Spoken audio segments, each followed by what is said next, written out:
Oh, when I woke up tonight, I said I'm gonna make somebody love me. I'm gonna make somebody love me. And now I know, now I know, now I know, I know that it's you. You're lucky, lucky, you're so lucky.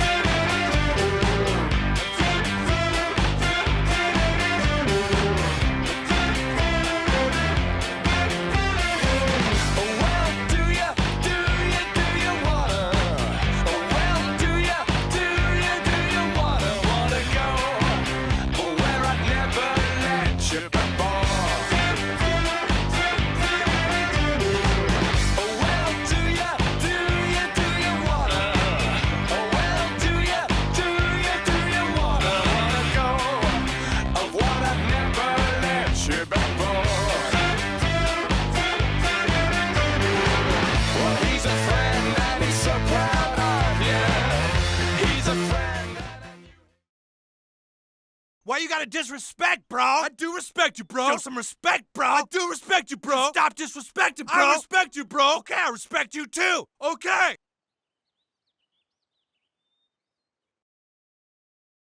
Hello, everybody, and welcome to Week 17 of the 2024 NFL season. OMG, it's Packer Viking week. The Packers are in town, so I will be drinking the OMG Fruited Sour from Bent Brewstillery. I've enjoyed a lot of their things in the past. It is a tart, tropical, citrusy pink, orange, mango, guava, fruited sour, 5.5% alcohol by volume. I will be being joined by a very special guest shortly, but while we wait for him, Skull, feel it there.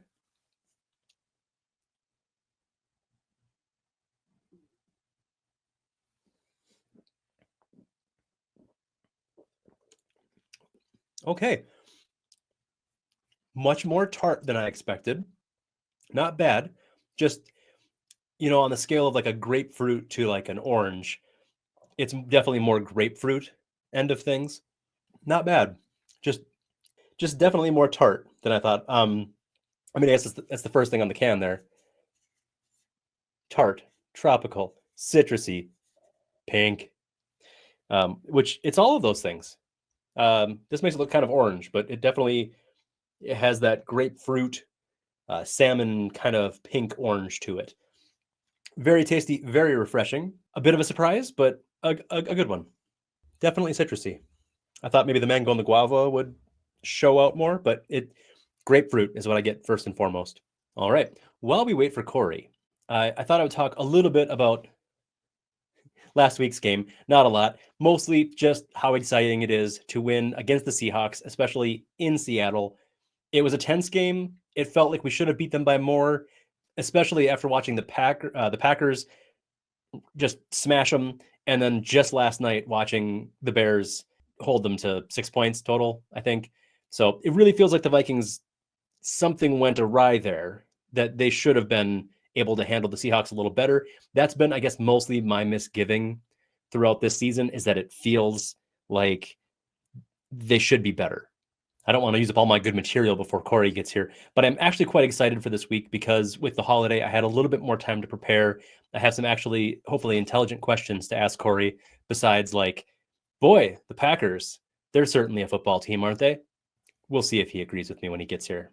While we wait for Corey, I think I'll go over just a few things that I found interesting this week that I ran across, starting with this graphic from Fox Sports. The Vikings and the Packers have split every game or every series that they've played going back to 2020. Of course, the Vikings won in week 4, and that would indicate that the Packers are going to win this week, which, don't worry, I'm not reading too much into it at all. I definitely don't let the past predict the future. But it is interesting. Next up was this image from Theo Ash on Twitter, which shows that the NFC North is all 3 of the top 3 spots when it comes to the amount of time they've spent playing with the lead. There have been times this year, and I think this is probably still true to some extent, that I think the NFC North has benefited from playing kind of the weaker NFC South and AFC South. But that being said, you don't win this resoundingly, look at the Bears, unless you're a good team. So I know I've kind of like downplayed the Vikings competition and really the NFC North's competition as a whole, but this is still a level of dominance that's really impressive. Next up is this from NBC Sports, which shows the teams that have allowed the fewest points, the fewest points on defense.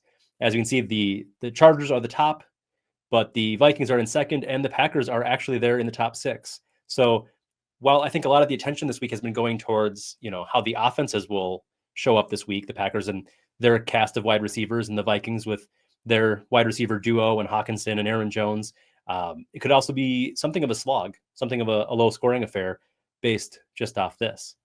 And then finally, after trying to explain this to a couple different people over the last week, I found this really actually nice graphic that kind of describes the NFC playoff implications. As we can see, the Lions over here are the most likely outcome for them is to win the 1 seed. Right now, the Vikings have to beat the Packers and the Lions to take it from them.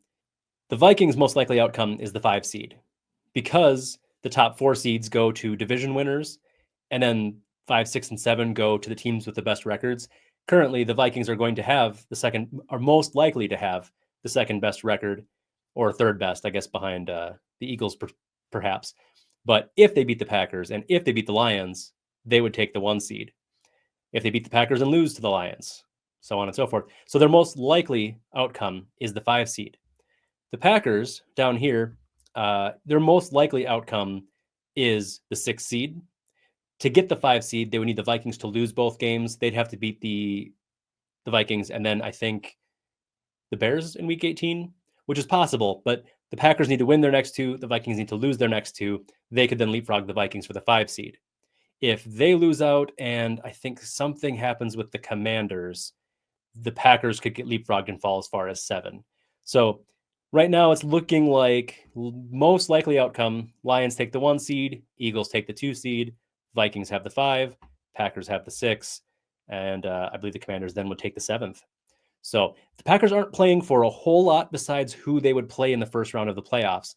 Currently, with the 6th seed, the Packers would take on the Rams, which would be the 3rd seed overall, and the Vikings would play the Falcons. If the Packers dropped to 7th, they would take on the Eagles in round 1, which is an interesting rematch because it was the first game of the season and it was a very close game. The 1 seed, of course, gets the bye, so the Lions currently wouldn't be playing anybody. I see our guest has arrived, so I am going to close out of this. Everybody, he's back. Week 17, Packer Viking week. The one, the only, the family man, Corey Krenz. Corey, how's it going tonight? Oh, another day, another Packer Viking week. So yeah. Yeah, came up fast. Yeah, where did the season go? Yeah, right. Time flies when you're having fun. Sort of. Yeah. When was the last time we played? Was it like week 6? 4. 4? Jeez. Yeah. Feels like I just did this. I opened this already. I'm drinking the OMG Orange Mango Guava Fruited Sour from Benton Distillery. Do you have anything exotic? Spotted cow. That's exotic enough. It was Packer Viking week. I didn't warn you, but I had time to do some research in the hopes of asking some more informed questions.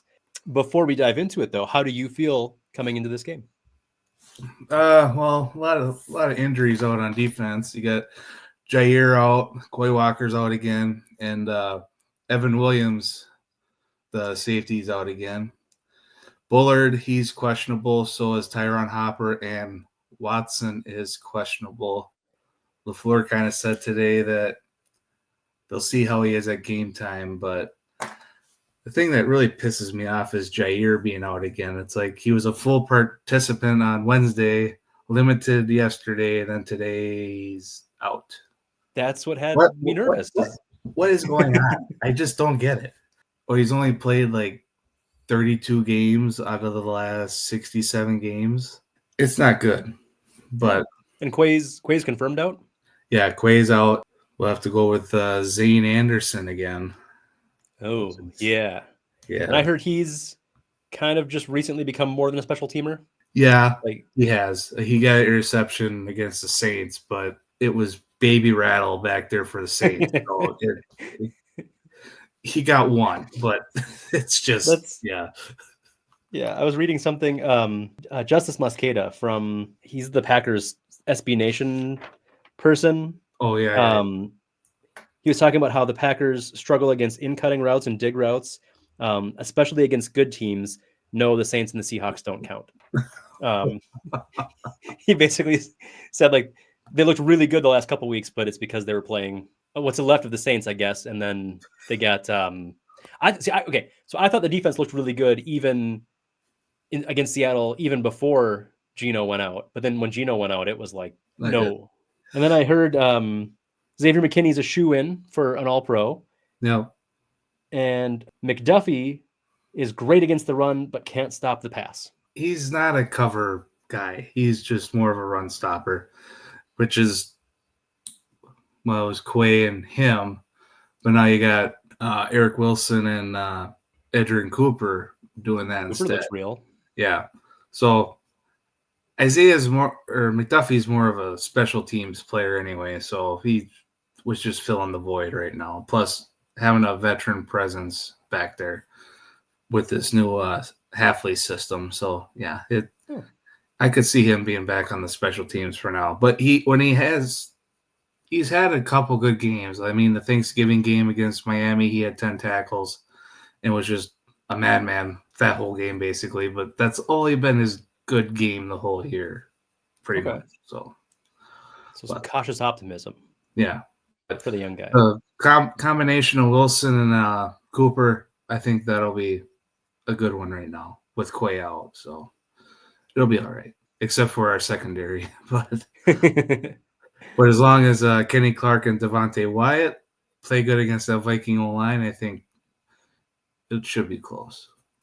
Well, and that's so the last time I saw the Vikings injury report, it sounds like the Vikings are going to be playing with all of their starters except for one, and that's Christian Darrisaw, the left tackle. So, and he's been on IR for a while now, but yeah, so it's a good feeling coming into the week, especially so the Packers really, I mean, they've got their star-studded cast of wide receivers, gets a lot of attention, but Josh Jacobs has been just trucking the last few weeks for sure. I mean, the whole season, but like definitely just on a roll. And the Vikings without Blake Cashman and Ivan Pace Jr. have been getting beat up pretty bad on the ground, but both of them are expected back this week. So like I'm feeling actually cautiously optimistic about at least presenting a tougher defensive front for Josh Jacobs. I do worry that their secondary is going to give up a lot to like Christian Watson and Jaden Reed, and who knows which. I mean, is it a Dubs game, a Bo Melton game, a Wicks game? I was gonna say Tucker Kraft. Last year was Bo Melton, but yeah, it could be anybody. And I don't know. Like I was surprised because I think of Jaden Reed as kind of their wide receiver one. He seems to be the most talented. He seems to get the most touches, but because he's a dedicated slot guy, he doesn't even come in on two receiver sets. No, I've noticed that too. No, we'll see on the two sets. It's been Watson or Dobbs. Sometimes they'll throw in Wicks. Yeah, Wicks. Wow, thank you. No problem. It's been a day.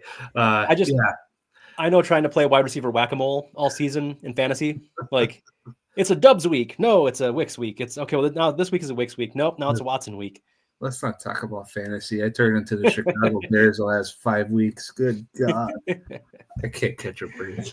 I showed some figures before everyone got here. As far as points allowed, both the Packers and the Vikings are in the top 6, meaning like the fewest points allowed, up there with the Chargers and the Broncos and stuff. The Packers, the Vikings, and the Lions are all in the teams that have played with the most minutes with a lead. Mm-hmm. So I say all that to say, do you think it's a high scoring game or a low scoring defensive struggle? I'll just tell you my score right now. Okay. 31-28 Packers in overtime. Oh, overtime. Yeah. Okay. McManus from over 50. Okay. All right. That's fine. That's cool. That's fine. We have a kicker now, so I have faith. So okay. We don't have Narv puppy anymore. I will confess I don't know. I'm a little nervous. I guess I was leaning more like a 27-24 final score. Like I don't see it being a blowout either direction. I think If it was at Lambeau, I'd feel way worse about it, way more nervous. Some more facts and figures. Sam Darnold has the most games, 12, in Vikings history with a 100+ passer rating. There's only been like 2 seasons or 3 seasons that were better. Aaron Rodgers in 2011, Aaron Rodgers in 2020, and I want to say like Tom Brady or somebody was the third one. So like Sam Darnold has played statistically amazing football. Set a franchise record. You don't do that casually. But I don't know why I'm so nervous this week. Maybe because the real Sam Darnold hasn't shown up yet. Right? In I mean, purple. hats off to the guy. He surprised me this year. I mean, talking to other Viking fans and, at the Osceola Fair, they're like, yeah, Sam Darnold. Yeah, this is going to suck. If it was at Lambeau, I would definitely think it's more likely that they don't win this one. I don't know why. If it's just years of an inferiority complex. Oh, that was the other thing I was talking about before you got on. The Packers and the Vikings have split every series that they've played since 2020. Yeah. So I guess if history is any indicator, it's the Packers' turn to win. Of the teams in the playoffs, are you who worries you the most? Well, all right. Like who, if the Packers play in the wild card? Mm-hmm. I have to say Tampa Bay, but either Tampa Bay or LA, but either one of those two. Tampa Bay, probably because of Baker, because he will get on a roll right now. Even though they lost to Dallas last week, they will probably get on a roll. LA, they're starting to get on fire right now. McVay has them playing pretty good. I wouldn't want the Packers go back to LA again because they got lucky the first time they played them. And in that game, Cooper Kupp was out, Puka was out. So Stafford was missing a lot of his weapons for that game. The Vikings played him. It was the first week both of them were back. Yeah. And boy, did it show. That Thursday, right? Was it the next game that Thursday? Yeah, and then they were. I think so, yeah. What? Whole different team. And they've been on a roll ever since then, which makes sense. You have your number 2 and number 1 wide receivers back. But the things open up for you. If they do sneak in now that Cousins got benched, if Atlanta sneaks in somehow, I'm not afraid of them either. I think that if the Packers go down there, I think they could win that game. But so yeah, probably just Tampa Bay and LA. But then divisional round, probably Philly. I have a bad feeling with Philly. Yeah. I think they'll. Saquon's scary. But like Detroit right now, they're so banged up. I don't know if they could hang on to the 1 seed. I mean, yeah, I guess I didn't talk about that before you came on. Like the reason that I shouldn't say not worried about the Detroit game. It's going to be a huge game. It's in Detroit. And again, like they have the offense to really turn the screws on the Vikings defense. Their defense being such a sieve the last few weeks because of all the injuries. And again, the Vikings coming into this week, like knock on wood, healthy except for their left tackle. That's huge. And I think the Lions are a little shakier because of it. Like you can play that kind of high variance form of offense, like going for it on lots of 4th downs and stuff, because your defense will back you up if you get in a bad spot because of it. I think it has to take away some of your recklessness or boldness, whatever you want to call it. But yeah, the Eagles are healthy. They're rolling. The funny thing is, like, and I said it before the show started, like, I worry that the NFC North had an easy schedule. I mean, everyone's talking about how like the Vikings and the Packers and the Lions are all, top of the league in minutes played with a lead, number of snaps played with a lead, points allowed on defense. But it's like, well, we played the NFC South, which they're not very good. The AFC South, which they're terrible. And then all of the NFC West. Did we play the whole NFC? Yeah, we must have. Yeah, and the Packers swept the whole NFC West. Well, I guess we lost to the Rams. That was we swept all 3 of the divisions. But like when you look at it, the Vikings so far in the playoffs, they have played everybody except for like if the Bucks make it in. I don't think we played the Bucks. No. Yeah, we had the Falcons. So yeah, the Vikings beat the Falcons. The Vikings lost to the Rams. The Vikings didn't have to play the Eagles or the Commanders. So yeah, it'd be like if the Cardinals, are they eliminated yet? Yeah, they still make it in. Okay. Yeah. So now it's down to either the Rams or the Seahawks for the NFC West. Yep. Okay. Vikings lost to one, beat the other one. Okay. We'll see what happens there. Yeah, the Vikings' only 2 losses are to the Rams and the Lions, and right now they're both in the playoffs. So I'm not worried. You're worried.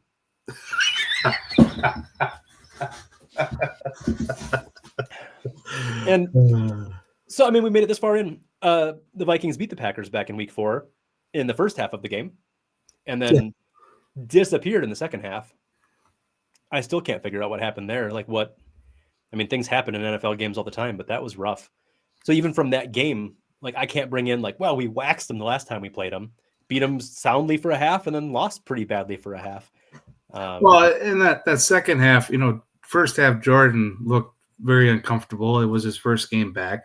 He wasn't comfortable out there. Then in the second half, he got into a rhythm, got more comfortable. Then they made that comeback.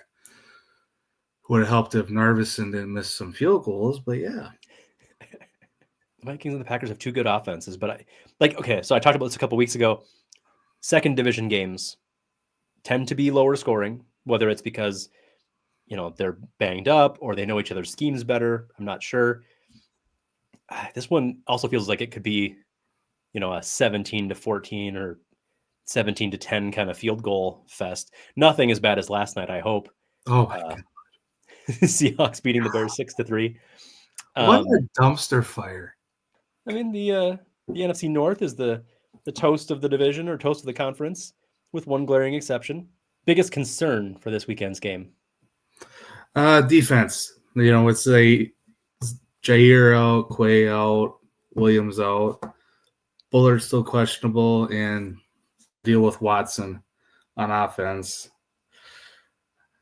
It's just defense will be the weak point, I think, this week. So, and then you guys got JJ and Addison and Hawkinson back now. Hawkinson didn't play against the Packers in the first game, so right. Now you got him back, and you got that other guy running back. I'm not going to mention his name, but yeah. So I don't want to be mean here, but Darnold is due for a back. He is due. I know. I mean, since the beginning of the season, a lot of people talked about the famous Darnold ball, where everything will be going great, and he'll just have these boneheaded moments. And I feel like we saw them fairly often early in the season, like where he'd be lighting the Texans up, and then something would happen, and he would throw just a weird pick, or just have like a moment where he would try too hard to make something happen. It feels like it's been a while. But you're right. I was wrong to be too optimistic. I should expect them all to be compiling into just one Darnold game. Gone is the Darnold ball. Now it's the Darnold game. We've been saving all the bad juju for like 1 week. What gives you the most hope for this weekend's game? A healthy Jordan Love. I mean, he wasn't healthy the last time we played you guys. See what he can do. And honestly, just give the ball to Josh Jacobs. In my opinion, the way he's been lighting it up right now. But then you start thinking like LaFleur did with Aaron Jones. He had him on a pitch count, basically. And you're in the playoffs. Do you really give the ball to Jacobs a whole bunch in this game? I'd say no, but I say save him for the playoffs. But we'll see what happens. It's interesting. If this game was like week 18, I'd be real curious if the Packers would run starters if things got out of control. Because is it worth it to risk injury to go from the 6th seed to the 5 seed? Like, maybe. Pride, I know there's probably, individual, I know every season there's individual incentives they're trying to hit. So there's probably some of that factored in. Obviously, you don't want to lose to a division opponent. But, like, if something happens and, Jacobs gets an ankle rolled up on or something, like, is it worth it to risk losing starters for the 5 seed? Like for the Vikings, I think everything is on the line. You get a bye week, you get home field advantage. The drop from the 1 seed to the 6 seed is just tremendous. Oh, I don't know. 1 week later, I think it'd be really different, but I think the Packers are going to play. I think the biggest thing for the Vikings is going to be if they can keep Jacobs in check. Like, if they can slow down the running game, make the Packers pass, hope the streak of turnovers continues. Vikings are the only team in the league with a turnover in every game this year. Who's counting? I don't know. Jordan Love, I think, plays a pretty. You used to be able to count on him to like chuck it up and 3 throw some meatballs out there for people to intercept, and he seems to be playing much more sound football these days. More game management. Yeah. Yeah. Well, and he hasn't had to pass the ball much the last month, with Jacobs doing what he's doing. So, yeah, I think it really comes down to if the Vikings can slow down the run. And I'm not used to being able to say that with any confidence, but they're a top run defense this year. And I can't believe it. Man, I'm anxious. Like, it's so strange to be like, hey, the Vikings made the playoffs. And I'm trying to my best to take the long view, be happy with that. Like, we thought the season was going to be kind of a bust, kind of a, hey, let's get we get a peek at our rookie by the end of the season and have something to look forward to. It's much better than we expected. I'm trying to be happy with that and not worry about it too much. Because the whole thing is if the Vikings win this weekend, then we still have to beat the Lions. And that's just and then you get the so good. Yeah, hopefully. Well, here, I got a question for you. Huh? When was the last time there was 3 teams from, they were the NFC Central then? When was the last year there was 3 teams from our division in the playoffs? I feel like I know this, but do you know this is a quiz? I think I have a good idea. I think it was 94. Oh, so it was back in the NFC Central days. Yeah. I was saying it would have had to have been the early 2000s, or because when the Bears had Cutler was the last time they were competitive, and he's been gone for a decade now, right? Yeah, pretty much. It's it would have had to have been, and I know when Favre left, the Packers weren't very good for a couple of years there, but yeah, so it would have had to have been when the Packers had Favre and the Vikings had one of Culpepper or a good quarterback. Yeah, NFC Central? 4 teams. So there was 5. Tampa Bay was the 5th team in that division. Isn't that crazy? So it was Detroit, Green Bay, Chicago, Minnesota. Wow. All 4 were in? Yeah, and that was all the wild card weekend. Back in what year? 94. It was 94. Holy cow. San Fran was first. Dallas was second. Vikings won the division. Packers were 4th. Detroit was 5, and Chicago was 6. I just thought of that today because I'm like, God, it had to have been 94 because 95. I just thought that was cool. But, yeah. I mean, so the first time in 20 years. Exactly. Yeah. Right? Maybe it's an every 20 years thing, but yeah. 30 years. Oh, 30. Jesus Christ, man. Right? Whoa. Oh, yeah. God. 94 was just a few years ago, man. It's just when we were in school. Assuming all of this goes exactly like we projected everything exactly correct. Do you have a Super Bowl prediction? Oh, dang. Man, I wasn't ready for that. Well, I think by what the script says from the NFL. Oh, you got a copy of it? Kansas City Chiefs, and then they want, I think they wanted Philly again. Yeah. Rematch? I don't know. It'll probably be the Chiefs again because, I don't know. It's just like the Christmas Day game, there was some fishy calls again. And I don't know. But it'll probably be like Kansas City. I'll just say it, Detroit. Oh. But what I really, really would like to see is probably Buffalo and Green Bay. Sorry, being a homer. Yeah. But no. I think that'll be a good Super Bowl. But my hope is Buffalo makes it, and then either the Vikings or the Lions, because out of those 3, someone has to get their first ring. And I can cheer for that. That would be a good one, though, too, Buffalo, Minnesota. Because, 0-4 versus 0-4. Sure, ours came over years. Theirs came within a very tight window. But which curse dies? Right. Someone's curse has got to die that day.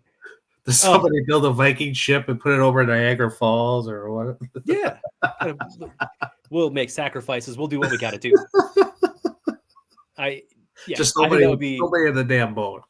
Would that not be more fun than it's the Chiefs and Eagles again? So I'm hoping the Bills make it. I think they're way more fun to watch. I don't want the Broncos to get there. I don't want to see Sean Payton any more than I have to. Yeah, but anybody but the Chiefs. Yeah, Pittsburgh, I think they'll be one and done. I have no faith in Russell Wilson. But I do want to talk to somebody else about this. It wasn't a year or 2 ago that everyone was talking about the AFC is going to be dominant for all these years to come. They've got Patrick Mahomes, they've got Justin Herbert, they've got Lamar Jackson, they've got Josh Allen, they've got, so on and so forth, Tua Tagovailoa, Joe Burrow. and Joe Burrow, right? And it's like, it was this like, well, boy, is the NFC North going to win a Super Bowl or the NFC going to win a Super Bowl for, 5 years? But then looking at the teams that are in the playoffs, it's like, okay, so Mahomes, Herbert, and Lamar Jackson and Josh Allen are all in. But then you've got Pittsburgh, who has looked good against bad teams and not very good against good teams. Houston is what happened to Houston. God. Yeah, Denver, hey, their defense looks good. Bo Nix looks like he might work out in that system. I don't want to besmirch him. I haven't watched him a whole lot, and then the Chargers, like, I feel like they should be better than they are. I know they've been really banged up, so it just feels like the NFC has teams that I'm way more confident in this year than the AFC. Like, I agree 100%. All right. Well, Corey, thanks so much for being on. I'm supposed to tell you, go Packs go from Haley. Can I say one more thing quick? Yeah. Can I say one more thing quick? Sure. Kind of sad news. This came out a couple hours ago. Rest in peace to Greg Gumbel from CBS Sports. He passed away from cancer today, I guess. So did that come out earlier this year that he was fighting cancer? Yeah, at March Madness when he does the selection show. Mm-hmm. I can't remember. I don't think he was there, but yeah, that's when they kind of announced it. So yeah, I mean, he announced the Super Bowl, I think a couple, and yeah, he's been around forever. Yeah, 78 years old. So yeah, rest in peace. I mean, sucks. For sure. He was awesome. So yeah. Yeah. Rest in peace. Thanks for bringing that one up. Yeah. Pour one out for Mr. Gumbel. Skull feel it there. Go Pack, go. Thanks, Corey. Take care. Yep. See ya. Good luck. Yeah, I'll try. All right. That was my interview with Corey Krenz. Thank you all so much for watching. It's always great when he comes on, shares his knowledge, shares his passion for the Packers. I thought I was going to trip him up with some interesting talking points, but I really should have known better. I don't know if you caught that when I asked him, just his early thoughts on the game. He had a list. He had an injury report. He was always more prepared for the show than I am. I appreciate him taking the time to talk to me. Appreciate all of you taking the time to watch. I hope you all had a very Merry Christmas and a happy and prosperous New Year. Be kind to one another. It's all we can do. Thanks again. Take care.